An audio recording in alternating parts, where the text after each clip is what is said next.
mang số hiệu là 4U9525 của hãng hàng không Germanwings đã có vấn đề về kỹ thuật. Đây là thông tin mới nhất do truyền thông Đức công bố.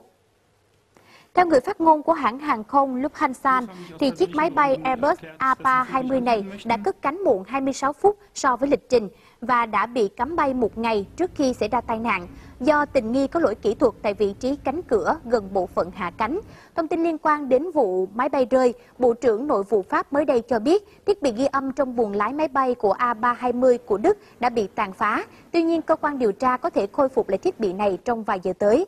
Cho đến thời điểm này, vẫn chưa có bất kỳ thi thể nào được tìm thấy và điều kiện thời tiết khắc nghiệt khiến việc tìm kiếm càng khó khăn hơn.